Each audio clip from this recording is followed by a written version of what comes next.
You guys ready? Everybody ready? Okay, let's go ahead and call the recommending meeting to order. That's that page. We're in compliance with open meeting law? Yes, sir. Okay, the first agenda item is, okay, let me read, I need to read this first, right? Okay.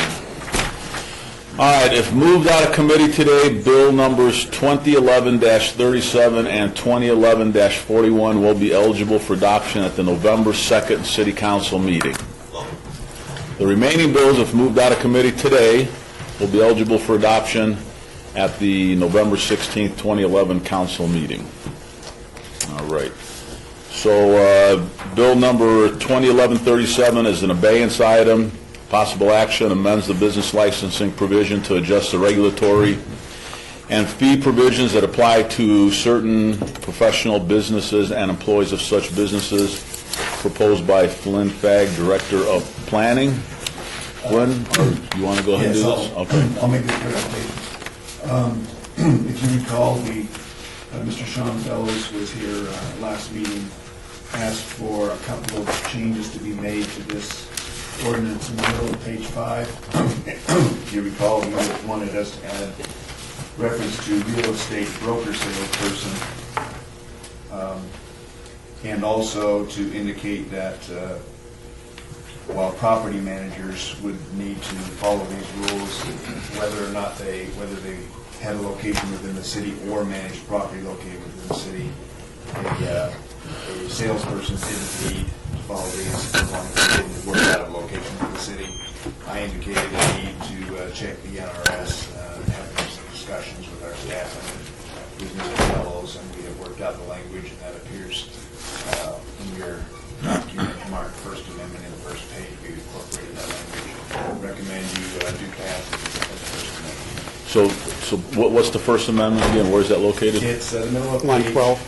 5 lines. It appears on line 12 and again on 14 and 15. Line 12, and then, so number 1, and then line 14. And 15. Yeah, this meets the discussion we had. Okay. 2 weeks ago. Very good.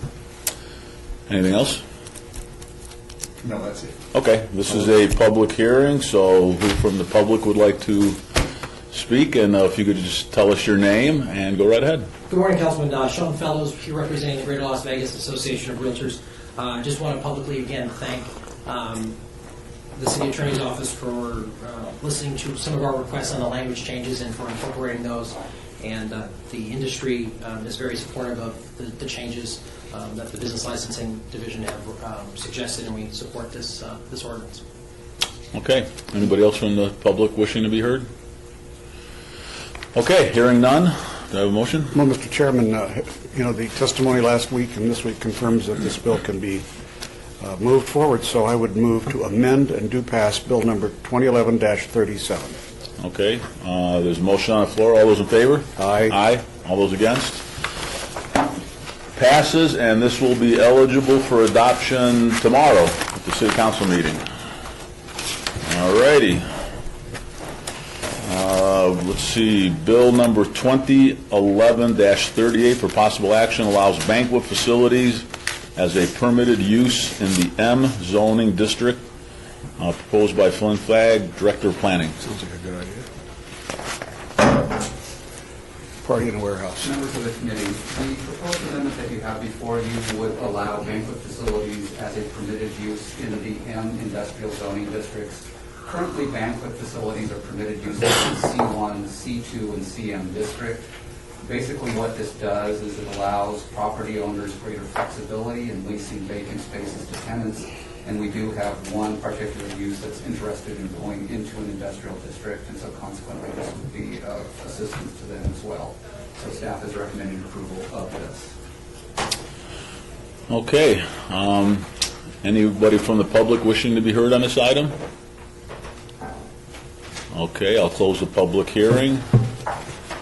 It seems simple, Mr. Chairman. People just want to throw a party with 4 concrete walls and some lights. Okay. As long as the air conditioning works, I would move to do pass this bill. Okay, a motion on the floor. All those in favor? Aye. Aye. All those in favor? Motion passes, and this item will be eligible for adoption at the November 16th meeting. All right. Okay, bill number 2011-39 for possible action adopts a registration and maintenance program for vacant properties that are the subject of foreclosure and related proceedings, sponsored by Councilman Stephen D. Ross. Okay, I'll open this up for... Let me just make a brief statement here. Councilman Ross asked for us to bring this forward. We did a great deal of research, checked other jurisdictions. You will hear a little bit more about that in a few minutes. I just wanted to point out that we went through our business impact process. We received a number of comments. A couple of typographical errors were brought to our attention that we would correct in any version of this going forward. On page 2, there's a reference on line 20 to mortgagor, and that was intended to be the mortgagee. And then on page 4, line 18, it says doors or all kinds, and that should be doors of all kinds. Just wanted to acknowledge for the record that we will discover those. There are some terms and concepts that have been brought to our attention that may need work. Those who are here to speak on that will detail that more for you. We have Mr. Baus, who is our code enforcement manager, here to make a presentation, and then I know the sponsor of the ordinance is here as well, so Mr. Baus. This is a new guy. Thank you. Council members, for the record, Mike Baus, Code Enforcement Manager with the city. We refer to this ordinance as our vacant foreclosure registration ordinance, and I'd like to briefly talk a little bit about what's happening in the foreclosure problem here in the region, and specifically how that problem is impacting the city of Las Vegas. I have some information I'd like to hand out to the committee, and I'm going to share some statistics that are compiled in a report that's published regularly by Applied Analysis, which is a local management and consulting firm. This report is the residential foreclosure analysis of August 2011. And on page 5 of this material, you'll see that Las Vegas is ranked 3rd in our region in terms of the number of foreclosures. On page 6, you'll notice that in the city of Las Vegas during the month of August, 805 notices of default were filed on housing units in the city of Las Vegas. For the purpose of this report, housing units are defined as single-family homes, townhomes, condominiums. It does not include timeshares or apartments. Also, on page 6, you'll see for the trailing 12 months prior to August 2011, there were 13,708 notices of default filed within the city of Las Vegas. And then on pages 9 and 10, it shows the ranking of the number of defaults by a city council ward. In looking at the number of defaults and trying to get a handle on the number of vacant foreclosures that we have in Las Vegas that are what they call REO, or real estate owned or bank owned properties, we took the August numbers and we did some extrapolation. And the basis of our extrapolation was Sales Track, which is another consulting firm, has indicated that 80% of the homes that are on the market today are vacant. 50% of the homes on the market today are REO, or bank-owned properties. So just taking the August numbers and doing the math, we're projecting 322 vacant bank-owned properties that will evolve out of the foreclosure process during the month of August alone. That's problematic. 300 potential vacant banking properties coming in, on the market in our city that are not being properly maintained. It is the problem. There's also been a lot of discussion in the real estate industry and the lending industry about a shadow inventory of foreclosure. And that shadow inventory is kind of defined as properties that are likely to come into the foreclosure process in the foreseeable future. And that shadow inventory is put at anywhere between 80 and 100,000 homes. So if Las Vegas currently has 28% of all the foreclosures in our region, our portion of that shadow inventory is 28,000 homes. Those won't all come on the market at the same time, but the point is that there's a backlog of properties that could become vacant for some period of time pending the foreclosure process, and are concerned that this problem isn't going to go away anytime soon. And these properties are creating problems for our neighborhoods and our residents, and we need to address that and figure out how we can get these properties properly maintained. Briefly, the problems of vacant homes: lack of security, lack of maintenance. They present attractive nuisances to people for criminal activity. They lower property values. They can create economic blight. Our ordinance will require that once a notice of default on a property is filed, that the lender has to hire a property maintenance company to properly maintain that property if it's vacant. If the property's not vacant, code enforcement currently has the tools to deal with those types of situations. But this is where the property is vacant. We see some benefits to the lenders from this ordinance. It'll allow them to address deteriorating property more quickly. It'll preserve the value of their collateral that they have for the mortgage. And by complying with the ordinance, they'll avoid the expensive fines and civil penalties that you frequently see on your council agenda. We also will make, so the ordinance requires that these properties, these vacant foreclosed properties, be registered. They will be maintained in a database. We will make that database available to Nevada Energy and Southwest Gas. There's another problem that's occurring, and that is that we have, trying to think of the term, people representing themselves as owners of property who are not, creating leases when they have no legal possession of the property, or rental agreements, renting vacant properties to unsuspecting renters, taking some rent money and walking away. So having this database on file of the vacant properties, who the lender is, who's responsible for the property maintenance, and making that available to Nevada Power and Southwest Gas will give them a tool so that they can check the legal status of the property and not turn on the powers for utility to individuals who may not be entitled to have those services.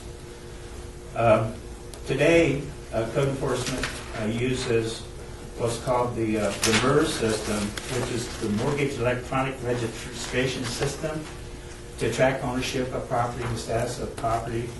And that system is less than complete, and our staff spends a considerable amount of time doing research, making phone calls, trying to track down who's the lender, who's the property, what's the status of the property, who's responsible for it. And we submit that having this ordinance on file, having a database that's properly maintained, will allow us quicker access to that information, which means that those types of issues and problems can be addressed more quickly, and our division can operate more efficiently. We did receive some input from the Clark County Credit Union, the Nevada Credit Union League, Wells Fargo, and Nevada State Bank. We incorporated some of their input and comments into our ordinance. There are other areas where we respectfully agree to disagree. In summary, I guess I would say that there are 444 cities throughout the United States that have similar ordinances. There are 85 cities right now who are considering ordinances similar to what we have before you today. Code enforcement surveyed 27 jurisdictions who have similar ordinances. We got 19 responses to our survey. Everyone we've spoken to, up to and including the officials in Riverside County yesterday, have told us that these ordinances work. They have similar registration ordinances, they have similar inspection requirements, they have similar maintenance requirements, and they tell us that the lending institutions and bankers are complying with their ordinance, and it's been a very effective tool in helping them address those problems in their neighborhoods. So we would like to see this ordinance enacted into statute here in the city of Las Vegas. That concludes my remarks. Councilman Coffin? Mike, I have a question for you. You listed a number of municipalities that have enacted or are about to enact something similar to this. Do you know of any court movement on this, any court decisions, or just, what do you know? I do not, Councilman. The people that we talked to, the action that we are aware of is a couple of jurisdictions have initiated court proceedings against banks or lenders who have failed to comply with the ordinance. But to my knowledge, those have not been adjudicated. I'm talking about challenges to the ordinance. Challenges to the ordinance, Councilman, I'm not aware of any at this point in time. Okay, thank you. Before we get to the public hearings, anybody else in the city want to speak on this particular item? Anybody?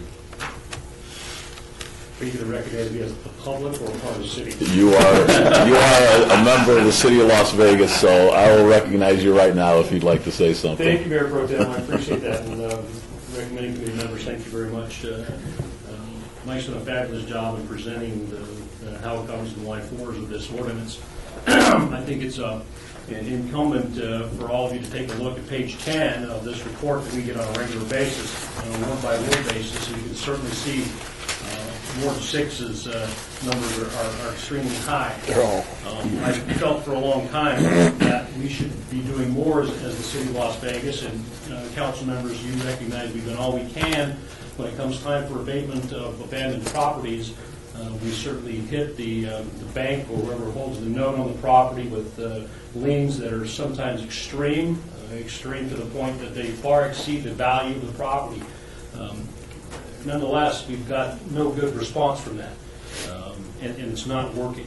More importantly for me is the quality and integrity of the neighborhoods, the quality and integrity of the existing adjacent properties where people are making their mortgage payments. They are living their lives to the best of their abilities. You can drive through any neighborhood in this city and pick out the foreclosed properties because the grass is dead, the vegetation is dead. Mike's done a fabulous job pointing out all the positive attributes to this ordinance. And I want to commend the city staff, and certainly Orlando and your team, for going out and doing a lot of research. We just didn't dream this up overnight. In fact, when we started discussing this, we included the Realtors Association. We included NAIOP in this discussion on how we would proceed. To the extent they actually, I want to say, helped formulate this ordinance. And Councilman Coppin, to your questions about any court issues related to any of these ordinances, we've got to push the envelope here. We've got to do everything we possibly can to help homeowners or neighborhoods in this economy. And I think this is a step in the right direction. I want to, again, thank staff for going the extra mile in contacting all the cities that have already introduced ordinances similar to this, doing all the legwork.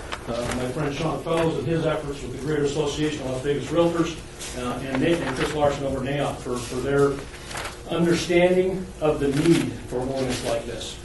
Thank you, Mayor Pro Tem. Thank you.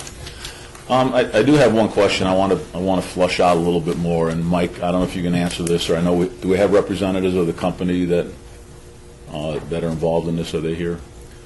Well, we've submitted some written comments Okay. on that. Okay, let me just the $200. Okay, That is. kind of talk about the who, what, where of the $200, so everybody is very clear on when the $200 is supposed to be paid, at what point, who pays it, where does it go, because the numbers you're given, the $200, is going to turn into quite a bit of money. So I just want the public and everybody to be very clear on where this money comes from and where it goes to. So if you could kind of bullet that out a little bit more. Can you answer that? Yes, Councilman. Okay. I can, if I can, Mr. Sanchez. I'm sure it can. Most of the ordinances that I reviewed require an annual registration fee that ranges anywhere from $70 in Riverside County to $588 in Oakland, California. So it's an annual process. You have to re-register the property every year. City of Las Vegas is proposing to have a one-time registration fee of $200. Okay. And that $200 is paid within 10 days of the lender filing a notice of default. The money comes to the city. Part of that money is intended to cover the city's out-of-pocket expenses in terms of administering the ordinance, maintaining the database, conducting inspections, that type of activity. The other part of the money is we're speaking with third-party private sector vendors who have a niche in the marketplace in terms of creating and maintaining these databases. And they do it for a number of jurisdictions. And they do it for a percentage of the fee that the city receives. The other jurisdictions that we spoke with who have had problems with these ordinances, their problems have centered around not having sufficient staff to maintain the database. We're not asking for additional staff if this ordinance is enacted. The fee, part of the fee will help cover our costs. The other part of the fee will go to the third-party vendor through the formal RFP process to establish and maintain the database. Okay, so, and you haven't started that process yet? No, sir. We're strictly on the ordinance now. If the ordinance passes, then it's your intent to bring in a third party that will be paid part of this $200 in order to administer the database and that sort of thing, correct? Correct. Okay. Now, who is going to be paying the $200? Typically, the lender who is filing the papers to the paperwork to register the property. And who is that normally? Normally, it's the bank or whoever is whoever has given the homeowner the money to purchase the property. So it could be a bank. It could be a bank. Could it be a private citizen? I believe so. Okay. Yes. It could be. Okay. Sure. So it could be anybody that owns that particular house is doing. But do you have any idea what the percentage would be of banks? Any idea what that would be? I do not. Perhaps Mr. Fellows might have a better idea. Okay, you don't. Nobody up here has that. Okay. But that's probably who it's going to be. It's going to be a bank, or a lending institute. Okay.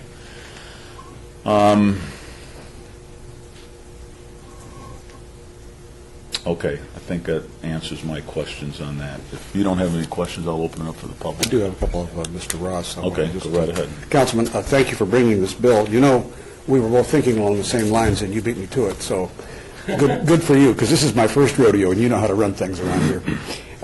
And so I have to say that if there's, how many thousands in trouble in your ward? Off the top of my head, Councilman, I couldn't tell you that, to refer to the report. Mike, have you got that number? Well, Ward 6? For Ward 6, the trailing 12 months was 3,787 notices of default.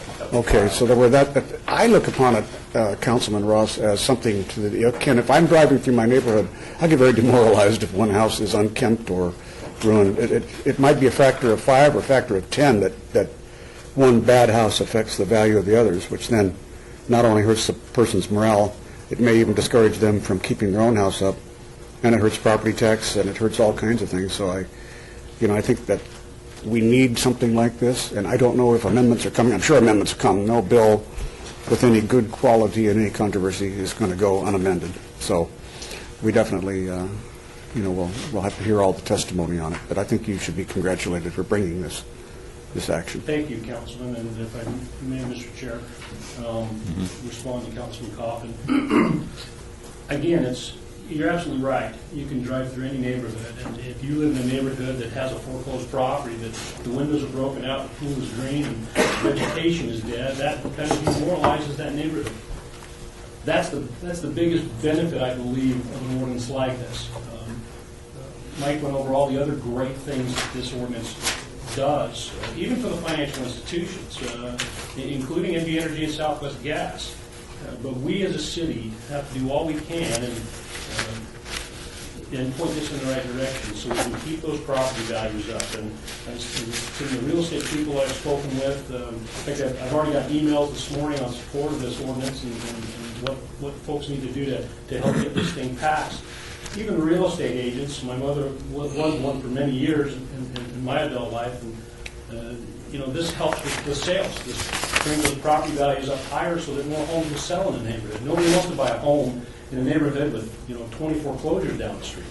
So this is going to help in that respect, and that's probably the biggest benefit is safeguarding the integrity of our neighborhood for me. Just- Mayor Pro Tem Council. Just one other thing, Mr. Chair. Sure. The mention of water and gas, no, gas and power, that's the second time it's been mentioned. I don't see the utilities mentioned in the bill. Is it understood that any public utility which services a property is to be involved in this process? Because water is probably as important, it's probably more important than the other two. Councilman, if I may, yes, any public utility who provides utilities to the property, we will make our database available to them so they can verify that the people who are getting utilities actually have legal standing and are entitled to that service. Mayor Pro Tem, we had a meeting with the Water District about a month ago at Park County, and they reviewed our ordinance, and I think we received a letter from them saying that they support our ordinance, and I can provide that. What they told me, Mr. Chairman, is that, and this is the end of my question, but it was that they would like to help us, the Water Authority did, Water District, and they said the only way we could really justify, because of our bond covenants, participating in actions, and I think this was without compensation from someone at that point, was that they needed an ordinance passed so that they could be fair to all.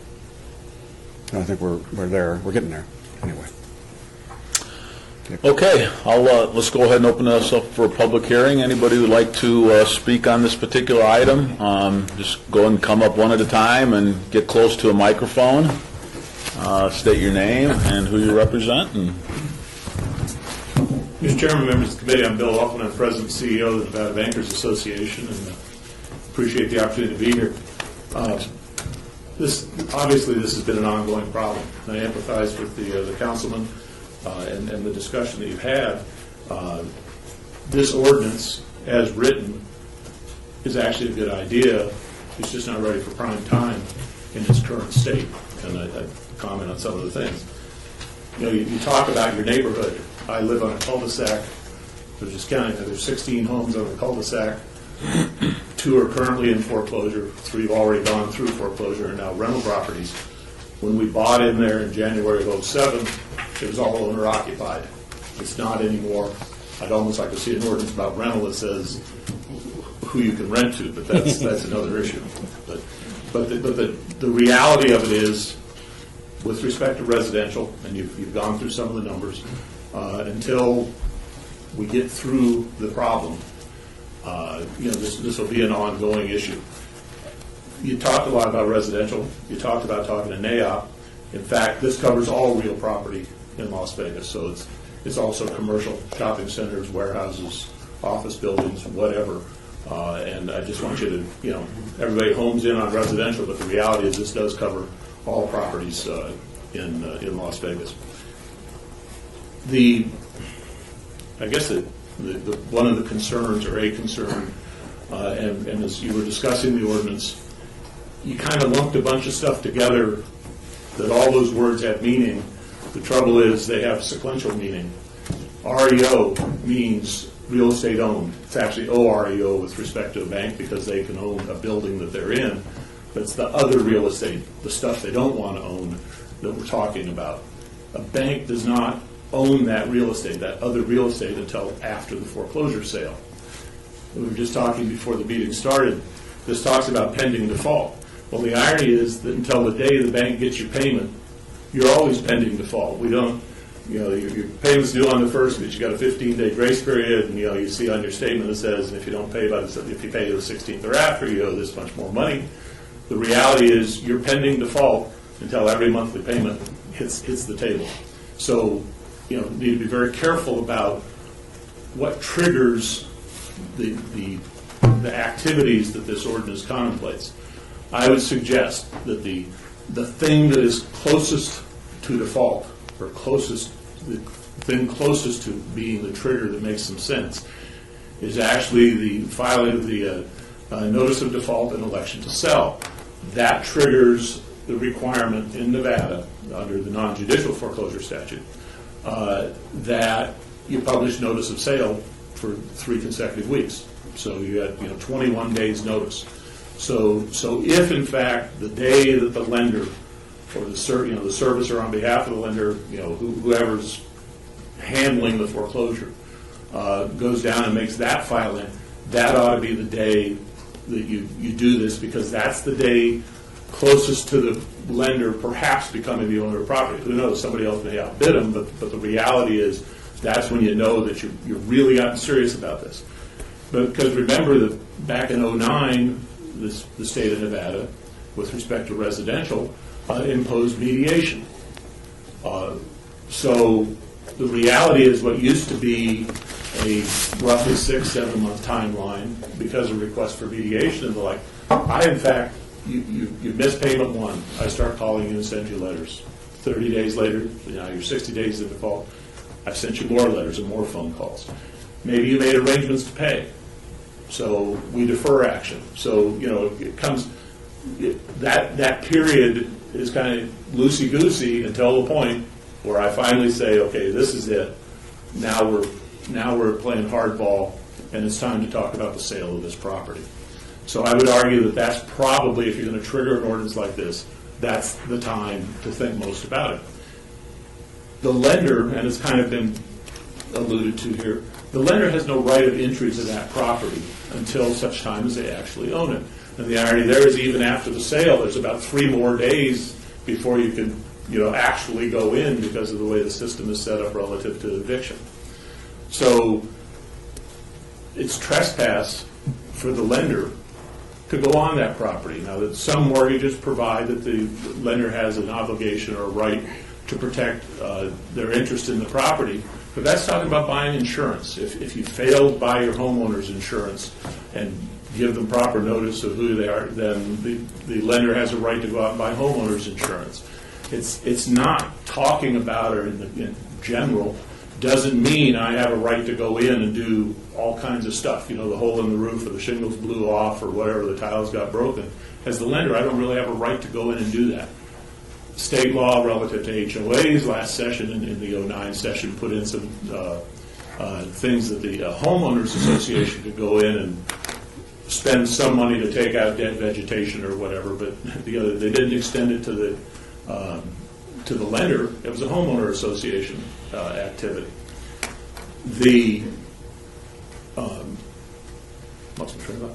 So as I say, those things go back to when, in fact, the lender actually has a right of entry. Now, I have lenders who, in fact, will do a drive-by closer to the end of that process. I mean, you haven't talked to them for 60 days or 90 days. You said, we'll pay on the 1st, or we'll get it to you by the 15th of next month, and they don't see you, and they call you, and now the phone number is disconnected. They, in fact, start going to look. And it goes back to the mediation trigger. After almost 2 years or a year and a half of mediations, we've gotten to a point now that we're talking about, well, if in fact the property is abandoned, I don't have to wait for somebody to request the mediation. I can come in and through certification that it appears to be abandoned because all the mail is being returned, and the last phone number we had was in New York City, not in Las Vegas.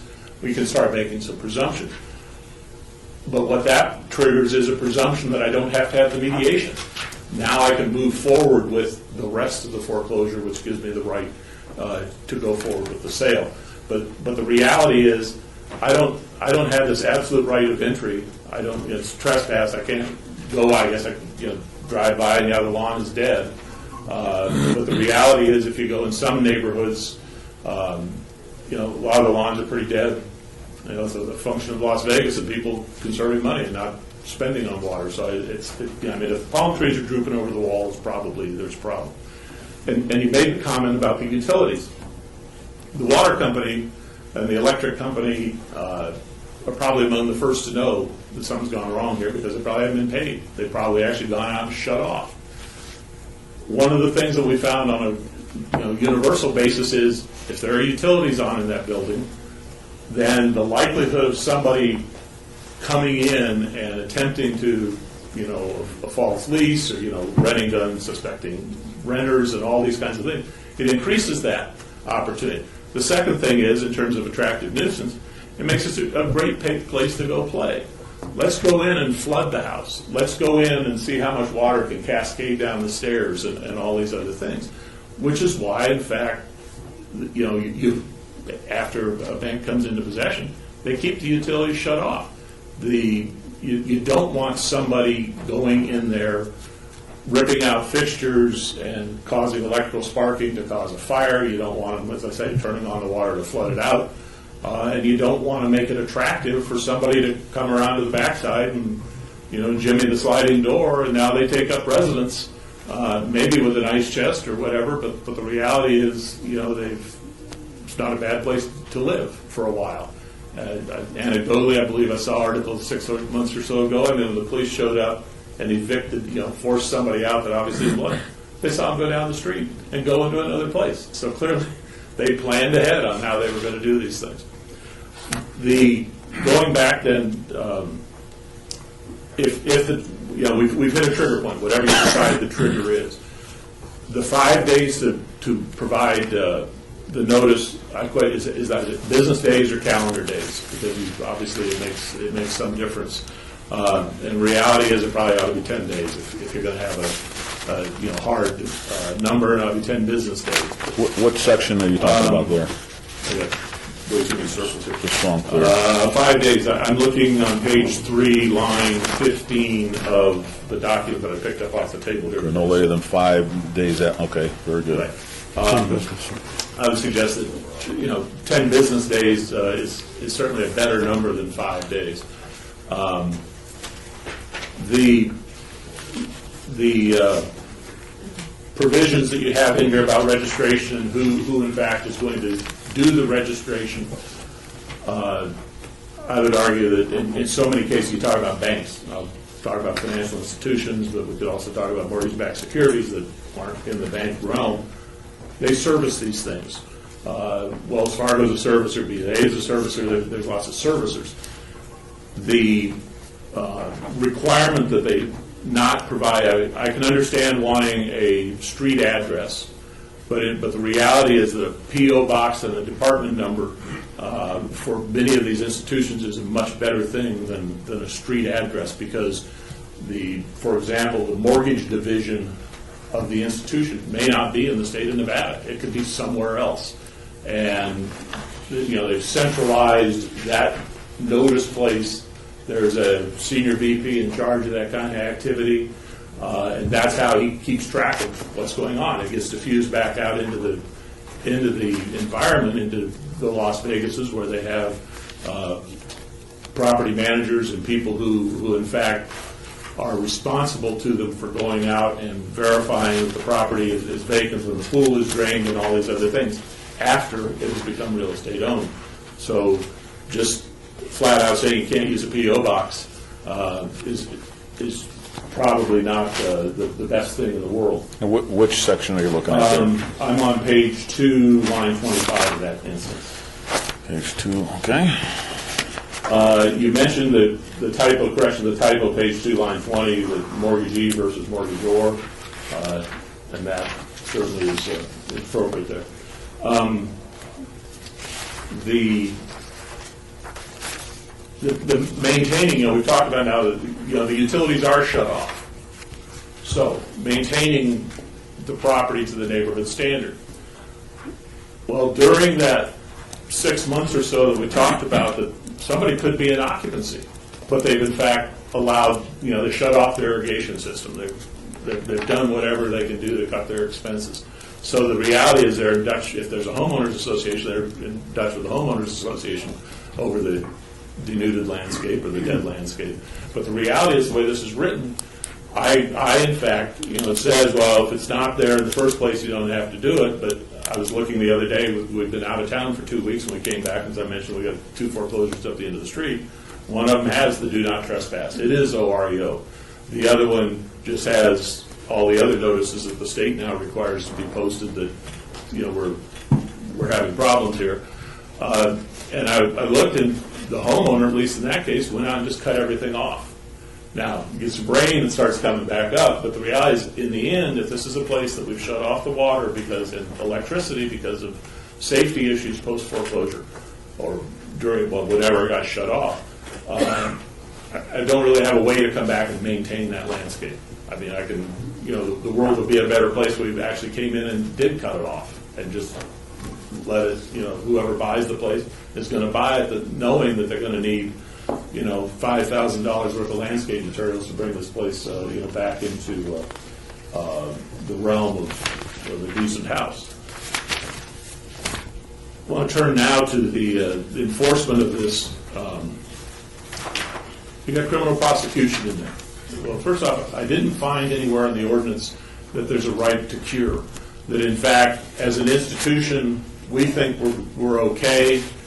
You cite us for a property not being okay, and you say, well, that's the first time, so no criminal prosecution. Well, if I in fact have 8,000, 9,000 properties in the valley here, and I don't know who does, but they may well have, well, then you say, well, clear, we have a pattern of behavior. We've cited you 800 times in the last year in 105 different neighborhoods. Well, the reality is, when do we cross over from civil violations to criminal violations? I don't think the regional president of a national bank is going to be interested in visiting Clark County, the lockup here in Clark County, in the city. But the reality is that criminal prosecution, it's ironic that it's the first enforcement method, not the last enforcement method. I'm not suggesting that putting people out in the public square in stocks is the way to impose penalties, but that's a pretty stiff penalty. And I think there ought to be some finding of criminal behavior, or if there's judicial orders or whatever, contempt of court. There are other ways to approach that of getting somebody's attention to get them to comply with the ordinance, and that one gets people's attention, but I don't think it encourages compliance. Some of the other things that and some of the community banks that responded, they didn't respond to you necessarily, but they came back to me. This is a pretty. They want to be good citizens. They want to support getting things done. As I said, the ordinance is a good idea. I just don't think it's ready for prime time. And there's a lot of. I've got a dozen pages here. I don't want to belabor it. But I would urge you to continue to work on this. Certainly, I was out of town the last 2 weeks, so certainly had no opportunity to work on it. It was a great wedding, but that said, Must be expensive. I would encourage you to put us in a position where we can continue to talk about it and continue to do things about it. The county had a proposed ordinance that is registration.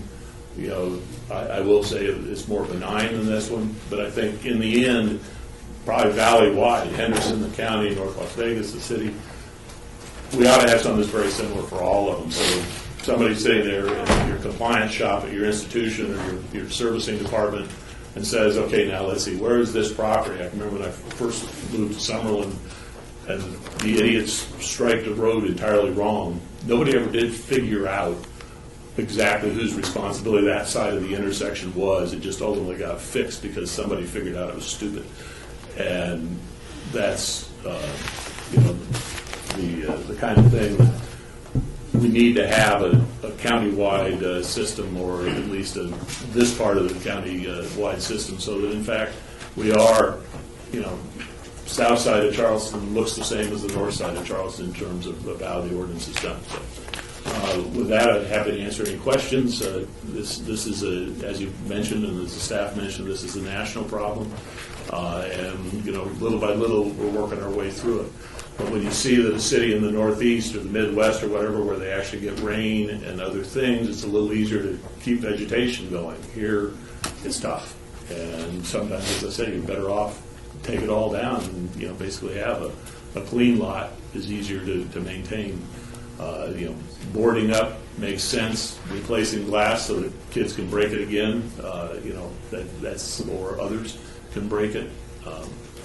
That makes no sense. So we just need to work our way through it. Thank you, sir. Anybody else wishing to be heard on this item? I want to say something on Mr. Alford. I'm sorry. Go ahead. Mr. Chair, thank you. We're not going to be out of here very quick, I think. Bill, thank you very much for your testimony. I've heard testimony from you for many, many years, so I appreciate you coming in and talking to us. You had now just explained you were away for 2 weeks for a wedding. I hope it was a son and not a daughter. Well, this was a son, but a week of it was wedding, and a week of it was an ABA meeting that I had. Okay, then you may have made out all right. I've been here for weeks and weeks and weeks, and I haven't heard from anybody on this issue with suggestions, amendments, objections, or anything until today. So I know there are people earning a living doing this kind of thing, and they need to be here and see not only me, but other members, so that we can be better prepared to ask you better questions if you've got objections and amendments, suggestions, and so on. That's very important for this process to work, at least according to the process I'm used to. Because you want deliberation, you can help it, make it deliberate by participating before we have our first hearings. If I may, through the chair, the proposal came out at or about the same time as the county one did. I did send them out to the institutions. My recollection is it was right at the end of September. And the reality was, you did get a response from some of the national banks on this and one of the larger community banks. Literally, my smaller community banks, when I sent them out the notice of this meeting, that was when they woke up. Some of them were fighting every day to keep the bank open. And of course, everybody homes in on residential without thinking about the fact that this also includes commercial, which is where the community banks are at. They didn't make the mortgages. They didn't make the residential mortgages. They lent money on dental offices and medical offices and Copper Point and all the other vacated or never occupied places around the perimeter and up and down some of the main streets in this town. So You're not the only person here on this bill, so don't feel attacked. I'm just telling you, from the peanut gallery a little while ago, somebody said a letter was sent, but I never recall the letter, and frankly, I don't remember a phone call. So I know I really haven't been contacted on this bill, other than by the sponsor, Councilman Ross. So, thank you, Mr. Chairman. Mayor Pro Tem, if I may interject, we did have a meeting with some of the stakeholders, I believe, about 3 weeks ago, Vicki, and I believe the representatives were there from Clark County Credit Union, Nevada Credit Union League, I believe, Wells Fargo, Nevada State Bank, and we had a meeting with them. We heard all their suggestions, and we asked them that they email them back to us. And they gave it to Chris Knight, the Director of Building and Safety. We reviewed it, we incorporated as much as we possibly could, but we didn't want to water down the ordinance where it be ineffective. So we came to a compromise, and we believe it's in the best interest where we protect the residents of our neighborhoods. And the ordinance that we have before us, I think it does that. And if we water it down anymore, it's just- Orlando, I'm used to making the compromises. Correct. I am. And I think we... Not the staff. Yes, sir, and I think we made a lot of those compromises. I'm willing to judge what a compromise is, having heard testimony from people and having heard, and I'm glad the staff has been active. Yes, sir. We I just don't know anything about your meeting. Let's hear from the rest of the public, if anybody else. Who else from the public would like to speak on this item? Come to the microphone, state your name. I'm Charles Cook. I'm with the law firm of Jolly to work with Barry Standish here in Las Vegas, and I'm here to speak on behalf of the Nevada State Bank. And we did submit written comments, although they may have been later than what it should have been. We submitted 6 pages, and I'd be happy to send those to anyone that didn't get them that would be interested. And the thing about that is we don't have any idea. May I give you the comments that were sent into the city? Don't interrupt the chair. I'm You sorry. may ask the chair for permission to give stuff, but never interrupt us. I'm sorry. Okay, the 6-page If I could ask, document. If I could explain to the chair, this is Mr. Hunderleiter. He's with Nevada State Bank. He's really the mind behind. He's with who? Nevada State Bank. Okay. He was about to offer up those 6 pages of comments, which we would do if anybody's interested. Okay, why don't you hand them to you have 2 copies? Sweet, sir. Okay, why don't you hand them to so somebody can make an extra copy? So we each have, actually, we have a copy and the clerk has a copy, that'd be great. And, okay, go ahead. So, I don't know what the city's response is to our comments, so I'm not sure exactly where to go with this. Maybe our comments were in too late. perhaps. Well, just go ahead and speak to the ordinance and let's listen to what you have to say. All right. I think a key point is the trigger. And there's been some discussion by Mr. Opperman about the trigger being the notice of sale, and I think that's dead on. It should be the notice of sale. That's not the same as the notice of default, and it's not the same as just somebody getting behind on their payments. The notice of sale is recorded in the county recorder's office. It's mailed to the property owner, and it's published for 3 consecutive weeks. So there's very little doubt as to what's happening once you get to the stage of the proceeding where the notice of sale has happened. 3 to 4 weeks after that notice of sale, there will be a foreclosure sale, and that's when there will be either a new purchaser that comes in and becomes a new owner, or it goes back to the lender. And if we use any other type of trigger device, I think we're going to be having false starts, and there's going to be confusion and questions as to whether or not there is a default and that type of thing. So that's how I think that, and by the way, also with the foreclosure mediation process that's been in place for a couple of years now, it's really mucked up the time frame between the notice of default and the notice of sale. When it does the notice of sale, it's gone through the mediation process, and the mediation administrator has approved the notice of sale. So I think it's safe at that point from everyone's perspective to say, okay, now this is going into foreclosure and become an REO or owned by a new buyer. So I think that should be the trigger point. We didn't have that in our comments, although we discussed the fact that it's kind of ambiguous as to what is the trigger. And probably one of the things the staff doesn't agree with outright here is that the lenders really don't have the right, they don't have possessory interest, they aren't the owners of the property until they go through the foreclosure sale and become the owner, or someone else does. Some of the deeds of trust do have provisions that allow you to pay the insurance, prevent waste on property and that type of thing, but they aren't in every deed of trust. And so then it's a question of the lender would have to look at their documents to see what kind of rights that they'd had or didn't have. All that would be somewhat muted, though, if the trigger was the notice of sale, because it's very close to the actual sale. If you had the trigger being when they go into default, that could be a year before it ever gets to the sale. And then I think all these things become magnified at that point, all the little terms and phrases and practicalities become more magnified. Utilities, for example. I don't think the utilities are going to let a non-owner turn the utilities on. There was some statement already, if you've got criminal minds out there who are renting these properties that they don't own to other people, and you'd like the utilities to not allow non-owners to turn the utilities on, a lender, until they do the foreclosure sale, is a non-owner. So somehow the utilities have to be on the same page, and if some utilities had to be turned on, we'd have to understand who had the right to do that, and we wouldn't want to be fined for not doing something that we can't do. So the notice of sale, I think, is the biggest point there. At least that brings us within 3 to 4 weeks of becoming the owner and having a possessory interest. And I don't know if we want to talk more about that, but I know the other jurisdictions have similar language that says a lender, even though they're not an owner, has an obligation to go out and fix things.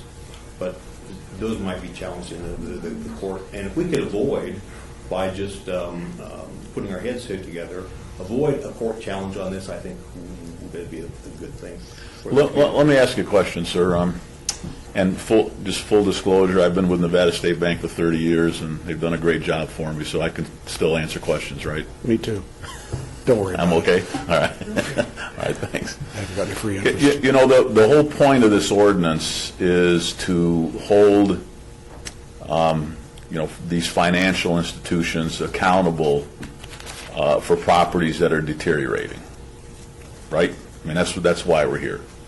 So, the notice of default, notice of sale, this is going way over my head. I don't even understand what dates those are. But so, at what point? I mean, that's what we're trying to do here. So, what's the difference between the default and the sale to make sure a property doesn't deteriorate, and we as a city can hold somebody accountable to make sure that it doesn't destroy the rest of the neighborhood? And where's the financial institution fit into that scheme? Because we want Nevada State Bank to make sure a residence isn't destroying a neighborhood. We want to hold Nevada State Bank accountable for that. So at what point are we supposed to do that when you just may drop the ball and just don't do that? Does that, I think our main, the thrust of our comments were this: that until we become the owner, we're really powerless. So, giving us the obligation to do it without us having the right to do it seems to be problematic. so at what point do you become the owner, from your standpoint? When they do the notice, well, when they do the actual foreclosure sale, and that's basically it's like an auction, and that's held. When you do the notice of sale, So that's when you actually give the property to somebody else? yes, at the sale. The notice of sale is just what it is. It says there will be a sale at this date on this time at this location. At that sale date, there's an auctioneer type person. It starts out, usually the lender gives like an opening bid, and then if anyone there else chooses to bid, they can buy the property or it goes back to the lender. And that's the actual foreclosure sale by the trustee that is noticed by the notice of sale. So, that's in a compact 4-week period, you have your notice of sale, and then you have the actual sale. A few days later, there'll be a trustee's deed that's recorded, which tells the world who the new owner is. And that's a few days after the actual foreclosure sale. I have a question. Okay, so, I'm not sure if that answers the question. okay, so you basically want the notice of sales when the Nevada State Bank doesn't own the house anymore, correct? Well, the actual sale date of the auction sale would be when either the bank owns it or some other purchaser, but the borrower no longer owns it as of the sale. So, Okay. but if we're going to have a trigger, and I think everyone is looking for a trigger so we can then cause inspection and registration. Those things could occur when the notice of sale was done, because then you could have inspection and registration occurring at about the same time as the sale, or maybe even before the sale. And prior to that, it's nebulous as to whether there is a fault in the first place and who has rights. Is it first deed of trust, second deed of trust, third deed of trust? All those type of questions, I guess, would be avoided once there's the actual sale and you have a new owner. So from your standpoint, what is your definition of default that's currently in the ordinance? What does that mean to you? I think default is referred to in the ordinance should refer to a recorded document. That way there's no question in terms of interpretation, what does default mean? Once you have a recorded document, it's public notice at that point. So, but is when it says default, is that clear to you at what point you're supposed to be in compliance with the ordinance? No, but because it simply says they have breached or is in default on to repayment the obligation. So that could be years before there's actual notice of default.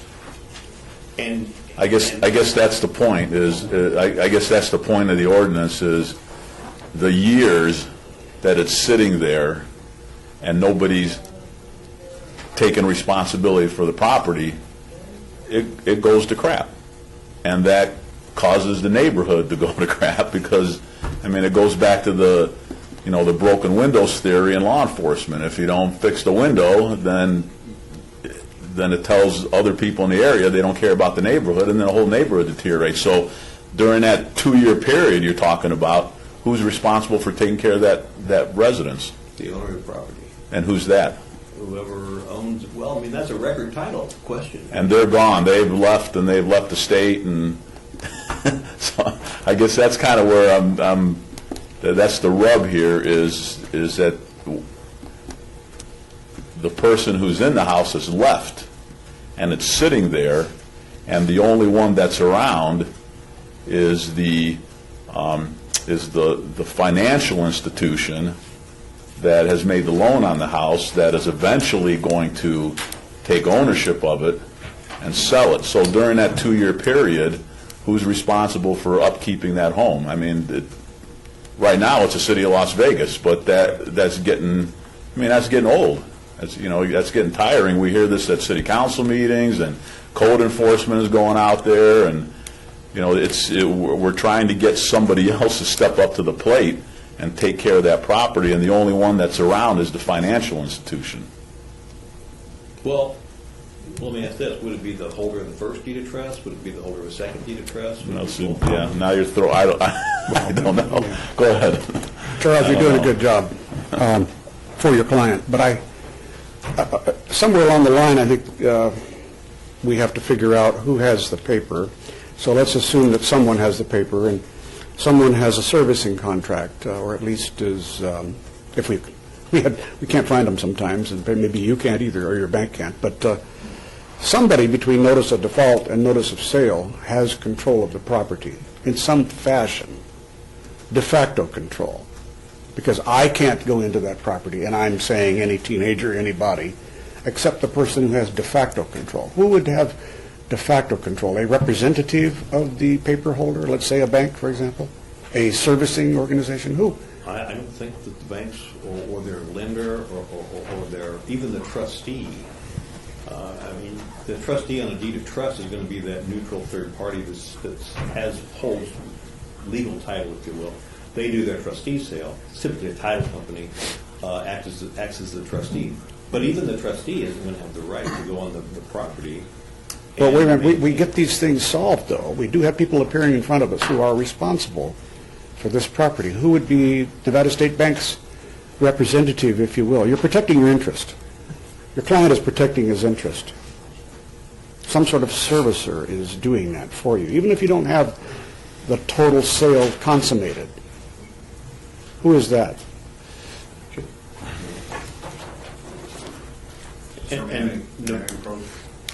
Yeah, go ahead and state your name and who you represent, and go My ahead. name is Harry Hinderleiter. I'm Senior Vice President and Special Asset Manager for Nevada State Bank. Mr. Cook is our counsel for us. Typically in the Nevadas, the problem we're running into here is the legal right of a mortgagee, a lien holder on the property, to enter the property, to adjust a sprinkler clock, to find out who's in possession.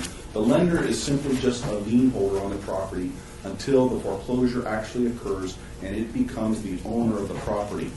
To inject the lender, to require the lender to determine is the property vacant, and then if we are able to strike an arrangement with utility companies to turn the water on, and then the house freezes, there's no one setting the thermostats. There's a lot of issues that Bill alluded to about what's the right time. We commend the city and its efforts to try to get it looks like it was trying to get a registry about there's a problem with this property, and who do we contact about the problem with the property? The Nevada State Bank has been tries to be a good corporate citizen here and work with the owners through the mediation program and do everything we can to try to avoid foreclosure when possible. But what we're wrestling with here is the legal liability. We don't have the city's police power or immunity for taking control of property that we don't own. And that's called mortgagee in possession. And so what we're trying to figure out here is sometimes when we file a notice of default because the homeowner has defaulted, the homeowner may decide to file bankruptcy. The homeowner may decide to lease the property to his niece or his nephew or a relative. Or we've seen instances when the utilities are off and there's still people in occupancy of the property. And at what point does the lender, who's merely a lien holder until the actual foreclosure sale occurs, has the right to enter upon the property, repair it, board it up, adjust the sprinkler clock, do all those things which by law it does not have the legal right, nor is there a safe harbor. If it takes action that appears to be, takes action contrary to the legal owner or the tenant, it will be liable in a court for wrongful lockout, for these other things. So again, we're trying to wrestle and work with the city in this delicate situation because we want to help. Mr. Chairman, could I ask Harry a question? Harry, thank you for your testimony. Harry, what I'm getting the sense of after just 4 months on this council, and I know the members who have been here a lot longer, are getting the sense that lenders are not jumping to take care of these properties. I, as a novice before, I thought surely they'd want to protect their interest, because ultimately it's their interest that's being degraded by the, the lack of occupancy. And what I'm hearing from my colleagues is that they're starting to sense that lenders don't really want to be involved. And I'm saying this in a sense that because it costs money to be involved, so they don't want to be involved. It's kind of, frustrating. I'm sure that's why the councilman brought the bill, and I have a trailing ordinance on this same issue, should this be necessary. But the point is, somewhere along the line, someone has some control, and unless you want the city to take care of it all and charge you more than the 10% civil fines we have, that's about the only way we have at this point. We can make it a lot higher if we want to. Right. We have that police power, as you've said, within reason. But it appears to me, that we are going to have to exercise our police power much greater should we not have a ordinance like this. And in the end, it's going to be a lot more expensive to you, the paper holder. Well, again, I think that there are different levels of, there are different lenders that perhaps are more or less responsive. We are a member of this community, but I think there's a lot of other lenders out there who have servicers that are not locals.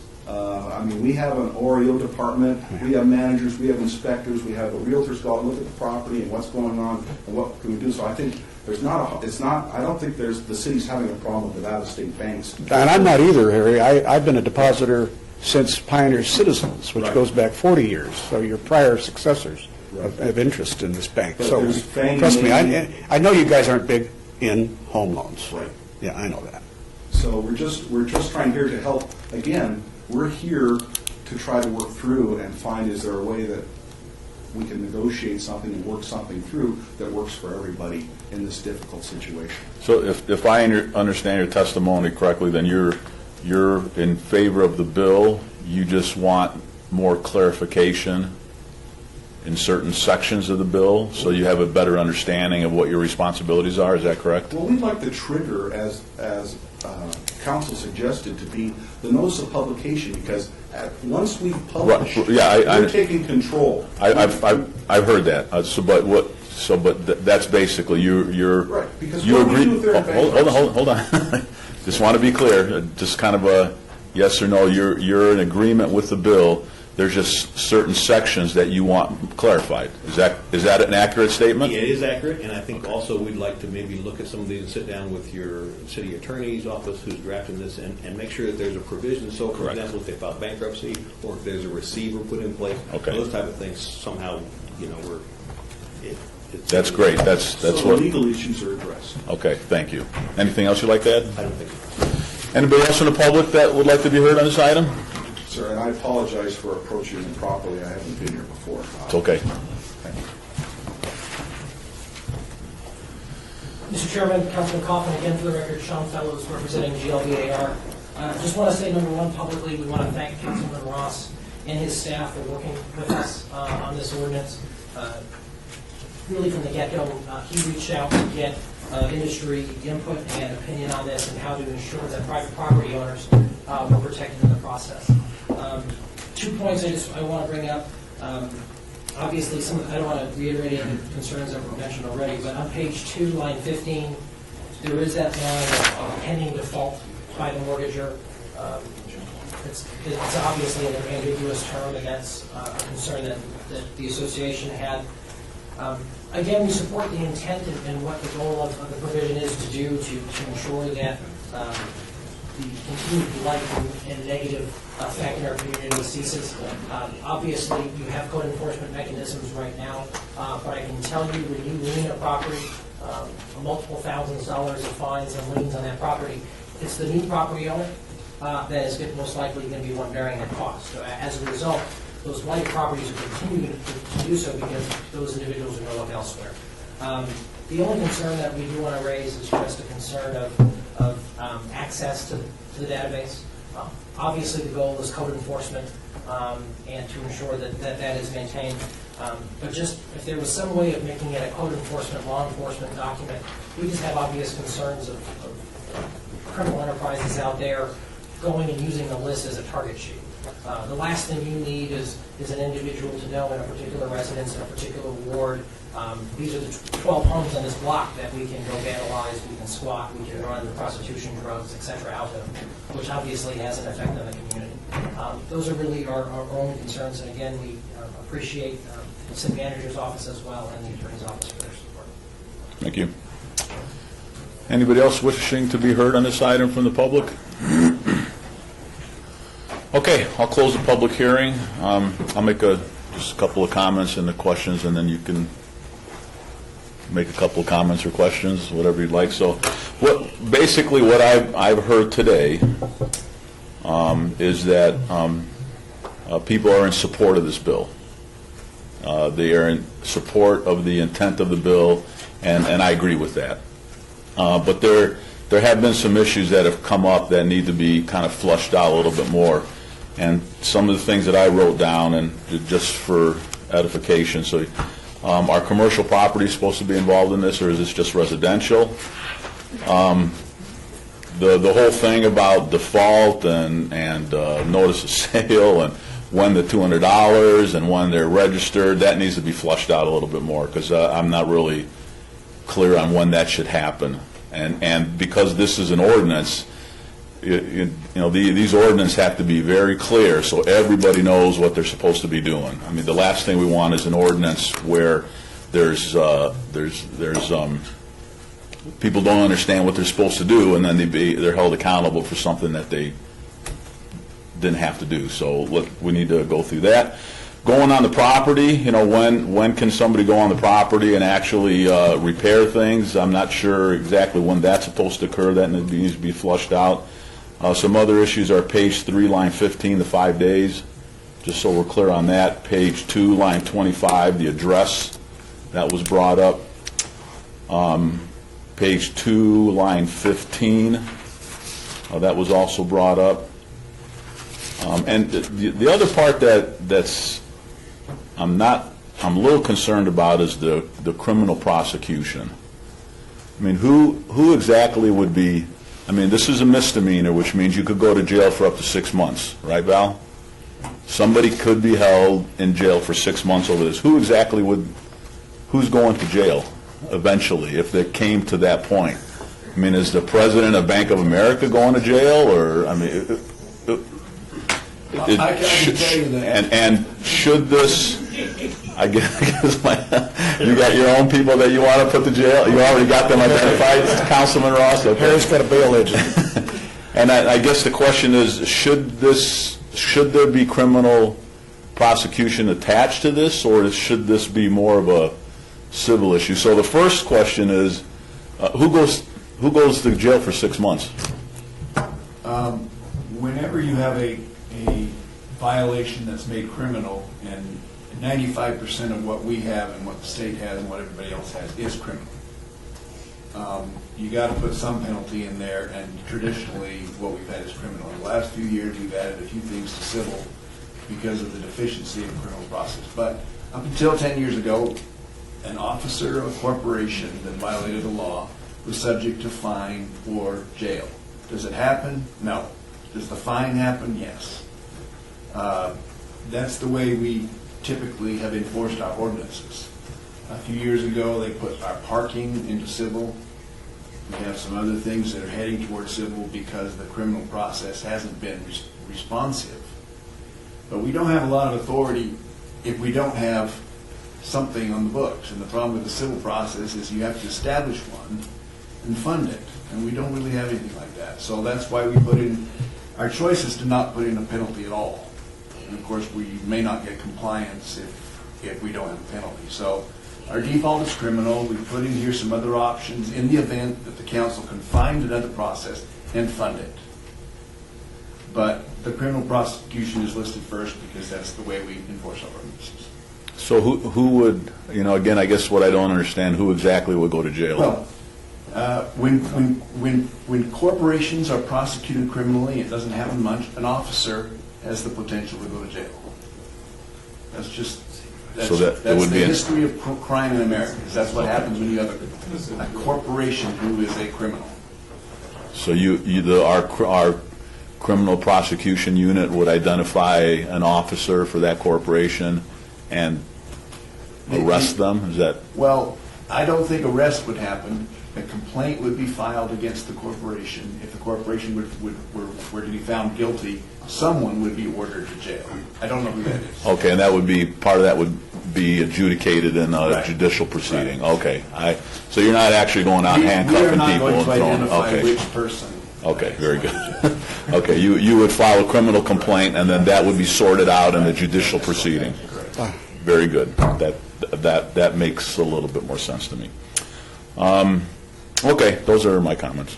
I'll ask legal for advice here on this, Mr. Chairman. Obviously, while someone might say it's not ready for prime time, sometimes that's a pejorative comment meant to mean I really want to kill this bill, and therefore, you should just sort of vote it down. But I will not do that. I want us to keep this bill alive, and I also want to state, I'm old school. When a bill has been brought to a committee, it now is the property of a committee, being managed by the sponsor. So I hope that if I move, subject to some guidance from you, Val, that we delay and have another hearing. I feel we should set a hearing date and not just leave it out into the open. I'd like to ask the sponsor a question. How long does he think he would need to work with the interested parties? There's a lot of bad people that are not in this room, like the shadow servicer and the shadow bank that we couldn't find in our last council meeting for a little property in my ward. So, we're going to have to enact something here with or without the participation of the people who are really putting a black eye on the financial people. How long do you need to meet with these folks? Councilman, I think that staff has done their due diligence, and I know there were some comments about being noticed late and not aware of this. I think this is a good hearing, and I think that my opinion would be that we move this on to the city council for the much larger public hearing. A lot of good points have been made, and I appreciate the lending institutions that are here today that have taken interest and notice. I appreciate those that have already sat down with staff to discuss the ordinance. I'm going to side with Deputy City Manager Sanchez in regards to watered down version of. The intent here is to make a difference. The intent here is to have some accountability. The intent here is to maintain the integrity of existing neighborhoods. And this has been a great discussion. I appreciate what they've said. I appreciate what Dick and Mike have done, and everybody involved with this process. But I think it's to that point where it needs to continue to move forward in this direction for a full public hearing in front of the City Council. That would be the 16th. Mr. Chairman, I'm not comfortable with that, though. I feel like I need a couple more weeks to look at this. Val, just if it's the wishes of the recommending committee, how would we have another public hearing prior to an actual city council agenda item? You could hold this in advance to another meeting? Another recommending committee meeting? Yes. We could do that. Yes. Okay. Yeah. And then hold another public hearing based on the comments that we heard today. Right. Okay. I think that is going to be my motion. With all due respect to your colleague, I feel we need a couple of weeks to listen to people I and understand, Councilman. find the wording that will make something work. I really do. So therefore, I will move that we obey this bill till the next recommending committee meeting dated Which is when? November 15? November November 15th? 15th. Okay. Okay, we have a motion on the floor. Okay. Mayor Pro Tem? Yes, sir. Can we do the same process like we did for the business license? Like, we have the recommending committee, but it's still published for city council on the 16th for possible adoption? Same similar process that we did for the holding of the business license. Is that possible, Val? It's possible. I don't recommend it because I suspect we'll have a number of changes made at the committee meeting based on what happens between now and the 15th, and I would hate to take one day's worth of changes to the council the very next day. There have been times when the mayor has indicated that One second.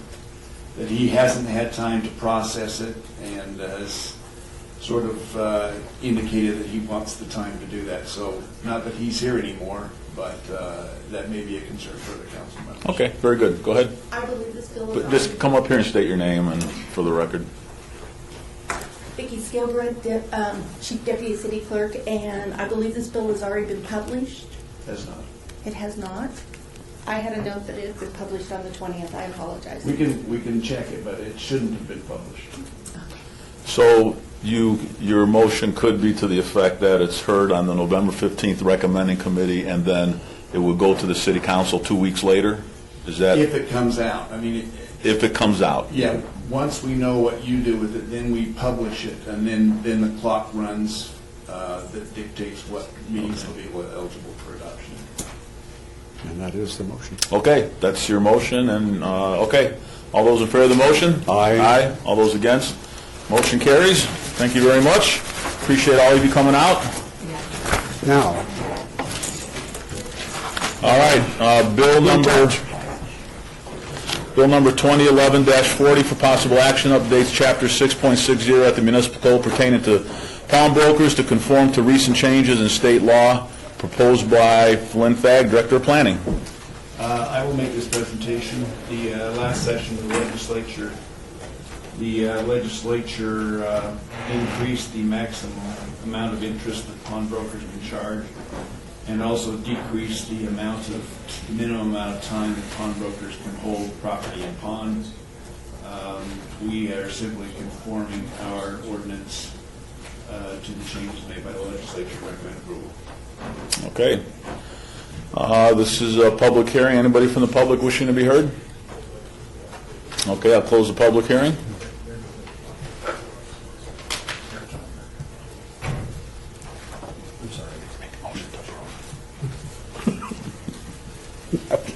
Okay, do I have a motion on the item? was that a pay raise or something like that? Good Lord. I move we approve. Okay, I have a motion for approval. All those in favor say aye. Aye. Aye. All those in favor against, motion carries.